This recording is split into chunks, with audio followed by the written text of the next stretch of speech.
कालं वृन्दारण्यपुरन्दरं श्रीगोविन्दं प्रपद्येऽहं दीनानुग्रहकारकं वन्दे मुकुन्दमरविन्ददलायताक्षं कुन्देन्दुशङ्खदशनं शिशुगोपवेशम् इन्द्रादिदेवगणवन्दितपादपीठम् वृन्दावनालयमहं वसुदेवसूनुं नवजलधरवर्णं चम्पकोद्भासिकर्णं विकसितनलिनाशियं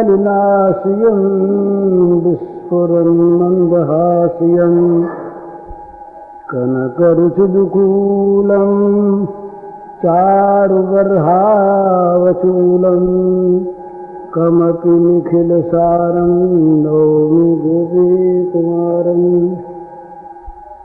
वंशीविभूषितकरान्नवनीरदाभात् पीताम्बराधर्मबिम्बफलाधरोष्ठात् पूर्णेन्दुसुन्दरमुखादरविन्दनेत्रात् कृष्णात् परं किमपि तत्त्वमहं न जाने ध्यानाभ्यासवशीकृतेन मनसा तन्निर्गुणं निष्क्रियं ज्योतिः किञ्चन योगिनो यदि परं पश्यन्तु ते अस्माकं तु तदेव लोचनचमत्काराय भूयाच्चिरं कालिन्दीपुलिनेषु यत्किमपि तन्नीलं महोधावति। श्री मधुसूदन सरस्वती ने गीता भाष्य के 13 अध्याय में ये श्लोक लिखा। 13वें अध्याय के भाष्य में उन्होंने ये श्लोक लिखा। ध्यानाभ्यास वशीकृतेन मनसा तन्निर्गुणं निष्क्रियं ज्योतिः किंचन योगिनो यदि परं पश्यन्तु ते अस्माकन्तु तदेव लोचन चमत्काराय भूयाच्चिरं कालिंदी पुलिनेषु यत्किमपि तन्नीलं महोधावति। तो कहते हैं भाई, ध्यान के अभ्यास से जिनका मन वश में हो गया है, वे अपने मन को वश में करके उस निर्गुण निष्क्रिय ब्रह्म का ध्यान करते हैं, तो वो किया करें, बड़ा अच्छा। और योगी किंचन योगिनो यदि परम पश्यन्तु थे, और यदि योगी लोग अपने विशुद्ध अंतःकरण में परमात्मा की ज्योति का दर्शन करते हैं, तो वो किया करें, बड़ा अच्छा। पश्यन्तु ते, वो किया करें। अस्माकन्तु, हमारे लिए तो, हम लोगों के लिए तो, अस्माकन्तु तदेव लोचन चमत्काराय भूयाच्चिरं कालिंदी पुलिनेषु यत्किमपि तन्नीलं महोधावति। हम लोगों के लिए तो यही वांछित है, हमेशा हम निरंतर यही चाहते हैं कि यमुना जी के किनारे पर, यमुना तट पर एक नीला नीला तेज दौड़ता फुदकता रहता है, वही हमारी आंखों को चमत्कृत करता रहे। ये मधुसूदन स्वामी के वाक्य हैं, भला, जो अद्वैत सिद्धि के निर्माता है, बहुत बड़े विद्वान, वेदांत में परिनिष्ठित, पर लुट गए बेचारे, लुट गए। उन्होंने खुद कहा लुट गए। अद्वैत दीठी पथिक युरुपास्याः स्वराज्य सिंहासन लब्ध दीक्षा शठेन केनापि वयम हठेन दासी कृता गोप वधू विटेन। अद्वैत मार्ग पर चलने वाले साधकों के लिए हम उपास्य रहे। स्वराज सिंहासन पर दीक्षा हम प्राप्त कर चुके, ऐसे मामूली नहीं। स्वराज्य माने मोक्ष, मोक्ष साम्राज्य। और हुआ क्या, लिख गए केन शठेन केनापि वयम हठेन, किसी शठ ने, ये शठ शब्द बड़े प्रेम का होता है भला, ये शठ कैतव धूर्त, ये सब शब्द बड़े बड़े रस भरे शब्द होते हैं। तो किसी शठ ने हमको गोप वधुओं के साथ घूमने वाले किसी का दास बना दिया, दासी बना दिया। बड़ी सुंदर चीज है। एक दिन के बाद आप बैठे थे महाराज मधुसूदन स्वामी अपनी शाला में, बड़े अच्छे अच्छे विद्वान सब आते उनसे शिक्षा लेने, पढ़ने आते। और पढ़ाई कोई वो स्कूल कॉलेज की नहीं, निष्ठा की पढ़ाई। ये नहीं कि वो रूटीन जैसे पूरा करना हुआ, इतनी देर इसकी पीरियड, अपनी अपनी पीरियड में कोई बोल जाए, ये चीज नहीं। वो तो अधिकारी को शिक्षा दी जाती थी सदगुरु के द्वारा। हुआ क्या, एक दिन बड़ा ताज्जुब हुआ महाराज, बड़ा आश्चर्य हुआ।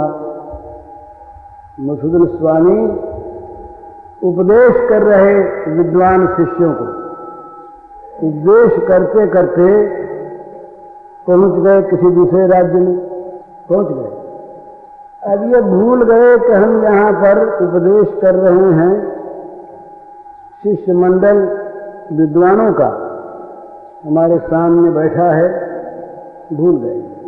पहुंच गए ब्रज में और पहुंच गए नंद बाबा के आंगन में, पहुंच गए। वहां जो लीला देखी, देखकर मुग्ध हो गए। देखी, स्वयं देखी, देख करके मुग्ध हो गए। बाहर निकले तो कोई सखी मिली, उससे बात करने लगे। तो बात करने में हुआ क्या, जैसे सपना किसी को आता है ना, सपने में बोल उठता आदमी, तो भाव राज्य में थे और जब बोलने लगे तो यहां बोल गए। तो शिष्य मंडल सामने बैठा और ये बैठे अपना, कुछ देर बोले नहीं। तो शिष्यों ने समझा कि हमें जो पाठ देना है इनको, उसका ये कुछ स्मरण कर रहे होंगे। उन्हें क्या पता कि कहीं पहुंच गए पागल आदमी। इतने में बोले रही सखी। शिष्यों ने देखा ये सखी कौन आ गई यहाँ पर ये क्या हो गया, सखी कौन आ गई। हम लोग सब बैठे हैं, गुरु जी बोले सुनो तो सखी हमारी बात तो सुनो। ताज्जुब हो गया, क्या सखी बात सुनो, ये कैसी बात करते हैं। बोले महाराज, हाथ जोड़े महाराज। अरे बोले सुनो, सुनो सखी कौतुकम एकम, सुनो सखी कौतुकम एकम, नंद निकेतांगने मया दृष्टम, मया दृष्टम गोधूलि भूसरितांगो नृत्यति वेदांत सिद्धांत। सखी सुनो, हमने एक बड़ा तमाशा देखा अभी। कौतुकम एकम, कौतुक माने तमाशा, तमाशा एक तमाशा हमने देखा। मया दृष्टम, ये सुनी हुई बात नहीं कहते हम, हमने आंखों देखा। मया दृष्टम। बोले महाराज कहाँ। बोले नंद बाबा के आंगन में देख के आया अभी। नंद निकेतांगने मया दृष्टम, नंद बाबा के घर के आंगन में, नंद निकेतांगने, निकेत कहते हैं घर को, नंद निकेतन के आंगन में एक तमाशा मैंने देखा। मैं देख के क्या देखा, तो गोधूलि भूसरितांगो नृत्यति वेदांत सिद्धांत। जिस वेदांत का मैं जानता, वो शिष्य लोग इसको यूँ समझें कि गुरु जी कह रहे हैं कि जिस वेदांत का मैं उपदेश करता, उस वेदांत के सिद्धांत को नंद बाबा के आंगन में मैं नाचते देखता है। नाच रहा था और गोरज से, गोधूलि से उसके सारे अंग धूसरित हो रहे थे। गोधूलि धूसरितांगो, गोधूलि से अंग उसका धूसरित था, धूमिल हो गया था, और वो नाच रहा था। कौन? वेदांत सिद्धांत। तो ये ऐसी चीज है महाराज। सवेरे यही चर्चा हो रही थी ना अंत में, तो जब तक उस तरफ चित्त नहीं खिंचता, जोलो तो नंद को कुमार नाही दृष्टि पर्यो, तोलो तू बैठ भले ब्रह्म को विचारे ले। जब तक वो नंद नंदन दिखता नहीं, आंख के सामने कभी उसकी झांकी नहीं आई, तब तक ब्रह्म ब्रह्म किए जाओ। और वो झांकी यदि सामने आ गई, उसके बाद तो दूसरा कोई रहेगा नहीं उसके सिवा, तो एक ही रहेगा। हमने अभी देखा यहाँ कोई था, नारायण व रूप में छके रहें जिन रहे, छके रहें। वो छक जाता है ना, बोले और कोई चीज चाहिए, बोले क्या करूं, छक गए बिल्कुल, गले तक भर गया, अब किसी के लिए गुंजाइश रही नहीं। तो भगवत रूप सौंदर्य, भगवत प्रेम सुधा रस, ये प्राप्त होता नहीं, हुआ नहीं। ये प्राप्त हो जाए तो सोचे कौन फिर? सोचने विचारने की चीज जो है ये तो रहती है तब जब सोचने विचारने की हृदय में गुंजाइश हो। बोले मन लगाओ और मन हटता नहीं, ये बड़ा अंतर है ना। कहीं तो मन लगाना पड़ता है, भाई अभ्यास के द्वारा किसी प्रकार से मन को लगाओ, और कहीं ऐसी दशा हो जाए कि मन हटे नहीं। तो ऐसा माना है और ऐसा भक्तों का, प्रेमियों का अनुभव है कि भगवान के रूप सौंदर्य की झांकी यदि किसी तरह किसी को कभी जरा सी भी हो जाए तो ये बड़ा सहज रास्ता है। सहज इसलिए है कि ये इस प्रकार का एक जादू होता है कि दूसरी सारी प्रवृत्तियों को बलात्कार से मिटा देता है, रोक नहीं देता, मिटा देता है। तो इसीलिए ऐसा होता है कि भगवान के रूप सौंदर्य का, भगवान के प्रेमानंद सुधा रस का स्मरण किया जाए, उसका ध्यान किया जाए। ये महाराज अभी जो मैं श्लोक बोल गया, इससे पहला श्लोक है मधुसूदन स्वामी का। मधुसूदन स्वामी ने एक तत्व की बात कही, कहा मैं तत्व की बात कहता हूं। तत्व नाम लिया वहां पर, और तत्व नाम लेके उसको केवल श्री कृष्ण नाम लेकर नहीं रह गए। श्री कृष्ण को तो शायद कोई निराकार निर्गुण ब्रह्म के रूप में मान ले, तो उसको खोल दिया कि ऐसे कृष्ण का। तो बंशी विभूषित कराल, नवनीयदाभात, पीतांबरात, अरुण बिंब फलाधरोष्ठात, पूर्णेन्दु सुंदर मुखात, अरविंद नेत्रात, कृष्णात परम किमत तत्व अहम न जाने। वो कहते हैं कि वंशी विभूषित करात, जिसके कर कमलों में वंशी विभूषित है, नवनीरदाभात, नवीन मेघ के समान जिनका सुंदर नील श्याम वर्ण है, पीतांबरात, जो पीत पट पहने हुए हैं, और अरुण बिंब फलाधरोष्ठात, जिनके अधरोष्ठ जो हैं ये बिंबा फल के समान लाल लाल हैं, पूर्ण सुंदर मुखात, पूर्णिमा के चंद्रमा के समान जिनका सुंदर मुखमंडल है, अरविंद नेत्रात, जिसके कमल के समान नेत्र हैं। उन भगवान श्री कृष्ण के अतिरिक्त किसी तत्व को मैं नहीं जानता। जानते हो इसीलिए फिर अगले श्लोक, जो अगला श्लोक मैंने कहा अभी, उसने कहा जो जानते हो जानते हैं, तो जानते हैं, इनका विरोध नहीं। अपने लिए ये बात है। तो ये कल जो मैं शाम को बात कही थी उसका यही तात्पर्य था, वो वही सिलसिला है ये कि भगवान के स्वरूप का, लीला का चिंतन अपने मन के अनुसार करें। अपने मन में जितने भी अधिक से अधिक सौंदर्य की कल्पना हम कर सकते हैं, जितने भी अधिक से अधिक पवित्र सौंदर्य का हम अपने मन में चित्र खींच सकते हैं, पवित्र सौंदर्य। एक बात बहुत देखने की कि जो सौंदर्य, जो प्रेम हमारे मन में विषयासक्ति पैदा कर दे, वो भगवत प्रेम नहीं है, वो भगवत रस नहीं है, ये कसौटी है। इस पर कस ले। चैतन्य महाप्रभु का जीवन इतने बड़े वो महान रसिक कि रास पंचाध्यायी के अतिरिक्त भागवत का और कोई प्रसंग ही प्राय वो न ले, और उनके जो खास खास शिष्य रहे, जीव गोस्वामी, रूप गोस्वामी, सनातन गोस्वामी, इनके जो संस्कृत के ग्रंथ हैं, दार्शनिक ग्रंथ हैं, बड़े भारी ये फिलोसफर थे।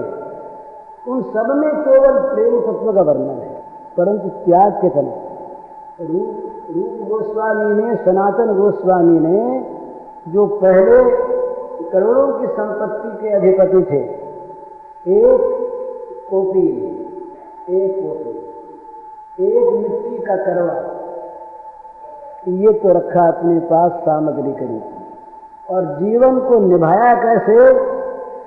छत के नीचे तो रहे ही नहीं, मकान में छत के नीचे रहे नहीं, वृक्षों के नीचे रहे, और वृक्ष भी रोज बदला, आज एक पेड़ के नीचे, कल दूसरे के नीचे। इतना भारी उनका त्याग, विषयाशक्ति का कहीं किसी प्रकार का संसर्ग नहीं, मिलते नहीं थे स्त्री जाति से, ये उनकी चीज थी। और उनके यहाँ तक था, स्त्री को स्त्री नहीं कहते थे, बहुत आगे उनकी चीज ये बढ़ गई, वो प्रकृति कहते थे। स्त्री कहने में भी समझते थे कि कहीं कोई संसर्ग ना आ जाए, प्रकृति कहते। जीव गोस्वामी एक मीराबाई से मिले, किसी से नहीं मिले। मीरा गई वृंदावन में, तो मीरा ने जा करके कहलवाया, वो अपना कुटिया में बंद रहे। तो ये कहा कि किसी ने कहा कि एक देवी मिलने आई हैं, तो कहा भाई हमको प्रकृति के दर्शन नहीं कर, कह दिया। तो मीरा तो बड़ी भक्ता रही। मीरा ने कहा महाराज, एक मेरी प्रार्थना यह है, मुझे शंका हो गई, मैंने ये मान रखा था कि ब्रज में तो पुरुष एक ही है, सारी प्रकृति प्रकृति है, आज दूसरे कोई पुरुष कहाँ से पैदा हो गए यहाँ पर जो प्रकृति से नहीं मिलते। तो जब ये बात सुनी तो जीव ने कहा भाई ये प्रकृति नहीं, ये पुरुष है, तो आने दो, समझे। तो इतना बड़ा उनका त्याग, विषयाशक्ति से इतनी उनकी सावधानी, परंतु प्रेम रसास्वादन, सौंदर्य आस्वादन उनके संस्कृत के ग्रंथों को किसी ने देखा है तो वो जानते हैं कितना उसमें रस मिल रहा है, रस बह रहा है उनमें। उनके भागवत की टीका वैसे तो नहीं है, इधर मिलती नहीं। उनके जो कई ग्रंथ हैं, वृंदावन चंपू है, एक नाथ ग्रंथ है, विदग्ध माधव है, ऐसे बढ़िया बढ़िया उनके ग्रंथ हैं। शब्द संदर्भ है भागवत का टीका, भद्रसाम सिंधु है, ऐसे ऐसे मकान है। मतलब कहने का यह है कल वाले सिलसिले में कि सबसे बढ़िया तो जहाँ पर कोई भय नहीं गिरने का, श्री कृष्ण के बाल रूप का चिंतन किया, बाल माधुरी और बालन, जहाँ किसी प्रकार का भय ही नहीं। भाई श्री कृष्ण के निकुंज लीला का ध्यान करने में डर है, क्योंकि हम लोग अभी तक विषयों से विमुक्त नहीं हुए, परंतु बाल लीला बिल्कुल निर्दोष। भगवान की बाल लीला का जो सौंदर्य है, ये महाराज ऐसा विलक्षण है कि कुछ कहा नहीं जाता इसके संबंध में कि ये कितना मधुर है, कितना मधुर है।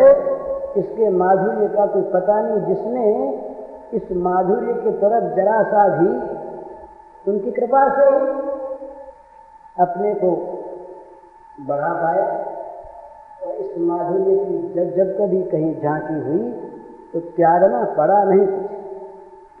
जहाँ त्याग कठिन होता है ना महाराज, वहाँ जिसके लिए हम त्याग करते हैं उस वस्तु का महत्व नहीं हमारे मन में।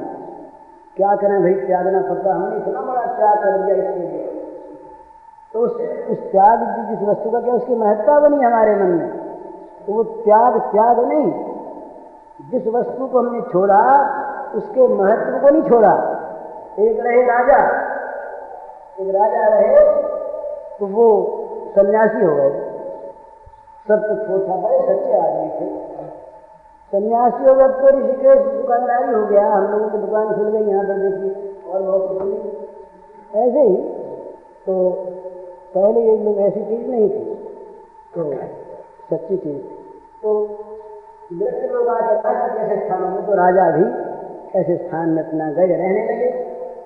बड़े अच्छे पुरुष सच्चे, तो वृद्ध महात्मा रहते थे वहाँ पर। एक दिन वो अनुसत्र से कहीं से रोटी लेकर वो नवीन सन्यासी महात्मा जा रहे थे, पीछे से बूढ़े सन्यासी गए, उन्होंने जाकर धक्का दिया, कोहनी का धक्का दिया तो रोटी गिर पड़ी। रोटी गिरी तो उन नवीन सन्यासी ने उठाकर सोच लिया, कोई क्षोभ नहीं। फिर आगे बढ़े तो फिर वो पीछे जाके फिर धक्का दिया, फिर रोटी गिरी, उठाया, उठा करके हाथ जोड़े, बोले महाराज बड़ी कृपा आपकी, आप मेरी परीक्षा करते हैं, आपका बड़ा अनुग्रह है। फिर आगे बढ़े, फिर धक्का दिया, तीसरी बार रोटी कीचड़ में गिरी, उठा लिया, पूछ लिया, हाथ जोड़ लिए, चरण पकड़ लिए, कहा महाराज बड़ी कृपा आपकी है, आप मुझे पक्का कर रहे हैं, लेकिन महाराज मैं इतना बड़ा राज्य त्याग करके आ गया, अब इस रोटी के लिए मेरे मन में क्या क्षोभ होता भला। तब वृद्ध महात्मा हंसे, बोले इसीलिए रोटी गिराई थी मैंने कि तुमको बड़े भारी राज्य के त्याग की स्मृति है और उसको बड़ा भारी समझते हो। राज्य का त्याग किया पर राज्य की महत्ता का त्याग नहीं किया, तो उस त्याग का भी त्याग कर दो, तब तुम असली त्यागी होगे, नहीं तो तुमको उस त्याग की स्मृति है। त्याग का जो सुख है, जो भोग, उसे तुम भोग रहे हो। ये होता है, त्याग रूपी भोग होता है और भोग में भी त्याग होता है, ये बड़ा अंतर है। उपनिषद में आया तेने चक्के न भुंजी था मागधनम, उपनिषद कहता है, वेद का मंत्र है कि त्याग पूर्वक भोग करो, त्याग पूर्वक भोग। और भोग पूर्वक त्याग होता है कि कहीं त्याग की महिमा हो जाए, तो महिमा का भोग करें, तो वास्तविक त्याग नहीं होता। लेकिन एक ऐसा त्याग होता है जो त्याग जबरदस्ती होता है, वो त्याग होता है आसक्ति का। आसक्ति को नाम अच्छा नहीं है, बुरा नाम, सब कहते हैं आसक्ति त्याग करो, आसक्ति त्याग करो, और आसक्ति त्याग की वस्तु नहीं है। पर कहीं पर आसक्ति और कामना भी बढ़िया वस्तु हो जाती है। तो इसीलिए भक्ति के दो प्रकार बताए, एक वैधी भक्ति है, एक रागानुगा भक्ति है। एक विधि भक्ति, एक आसक्ति की भक्ति। एक भक्ति वो कि जो करनी चाहिए, अमुक फल मिलेगा इसलिए करनी है। एक भक्ति वो जो किए बिना रहा नहीं जाता, मन फंस गया, ये तो मन फंस गया, उस भक्ति का नाम है रागात्मिका भक्ति। और वो रागात्मिका भक्ति मानी गई है, ये जो ब्रज के, अवध के, जहाँ कहाँ के ये भगवान के साथ जो संबंध रखने वाले महापुरुष हो गए हैं, उनकी दशरथ की भक्ति, नंद बाबा की भक्ति रागात्मिका भक्ति, यशोदा मैया की भक्ति रागात्मिका भक्ति, ब्रज सखाओं की भक्ति रागात्मिका भक्ति, ये ब्रज सीमंतनियों की भक्ति रागात्मिका भक्ति। इनके अलग भेद हैं, ये कभी बताए जा सकते हैं। शांत, दास्य, सख्य, वात्सल्य और मधुर, मधुर के फिर अनेक स्तर और हैं। तो इनकी भक्ति की नकल जिनमें की जाए उसे कहते हैं रागानुगा भक्ति।